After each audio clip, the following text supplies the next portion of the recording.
تسبیح کیجیے. جہاں تک تسبیح کرنے کا حکم ہے تو وہ نماز کے اندر بھی اور نماز کے علاوہ بھی ہمیں اس کی تاکید ملتی ہے اور اس کا بہت فائدہ اور ثواب ہے.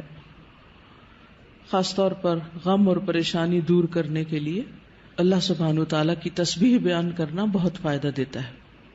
اسی طرح نماز کے سجدے کے علاوہ جیسے سجدہ تلاوت ہے، سجدہ سہو ہے، سجدہ شکر ہے،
دو ناموں کو خاص کیا گیا ہے. یعنی ایک جلال کی بات ہے اللہ کے، اللہ جل جلالہ کہ اے جلال، جمال، کمال اور عظمت کے مالک، اور دوسرا الاکرام، عطا اور بخشش کے مالک. یعنی آپ اللہ کی حمد و ثنا بھی کر رہے ہیں اور مانگ بھی رہے. چوتھا، لا حول ولا قوت الا باللہ.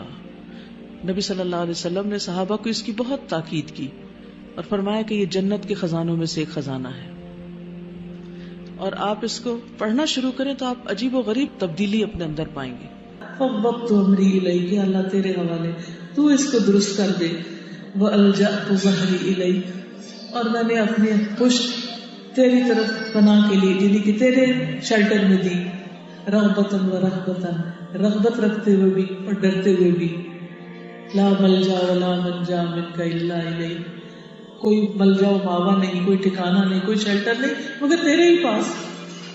آمنت بکتابک الذی انزلت، میں تیری نازل کردہ کتاب پر ایمان لے آیا.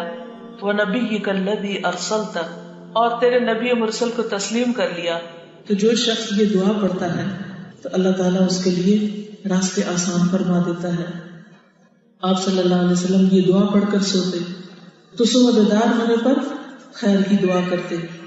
جب آپ رات کو یہ دعا پڑھیں گے تو انشاءاللہ اگلا دن بہت خوبی اور بھلائی سے سٹارٹ ہوگا، نیکیوں کی توفیق ہوگی. آزما کے دیکھ لیجیے، رات کو سوتے وقت اس دعا کو پڑھنا نہ بھولیں. آپ یہ بھی کر سکتے کہ چھوٹے سائز کا اس کو چھپوا لیں اور اس کو اپنے بیڈ سائڈ کے پاس چپکا لیں، یا اس کا کوئی اسٹیکر یا کوئی ڈیکوریشن پیس کی طرح کا لکھنے کے لیے، اور پھر ہر روز رات کو پڑھ کے سوئیے. اس کو میں دوبارہ پڑھ دیتی ہوں دعا کو. حضرت براء بن عازب روایت کرتے ہیں کہ رسول اللہ صلی اللہ علیہ وسلم نے مجھ سے فرمایا کہ جب تم اپنے بستر پر آؤ تو کہو اے اللہ میں نے اپنے آپ کو تیرے سپرد کر دیا، میں نے اپنا چہرہ بھی تیری طرف متوجہ کیا اور اپنے تمام معاملات تیری تفویض میں کر دیے، میں نے اپنی پیٹھ کو تیری طرف جھکا دیا، تیری رغبت کرتے ہوئے یا تیرے عذاب سے ڈرتے ہوئے۔ تیرے علاوہ کوئی پناہ گاہ نہیں، نہ کوئی نجات گاہ ہے۔ میں تیری نازل کردہ کتاب پر ایمان لے آیا اور تیرے نبی مرسل کو تسلیم کر لیا۔ آپ صلی اللہ علیہ وسلم نے فرمایا اگر اس رات تو فوت ہو جائے تو تیرا فوت ہونا فطرت پر ہوگا، اور اگر صبح کو پا لیا تو بھلائی کو پہنچے گا۔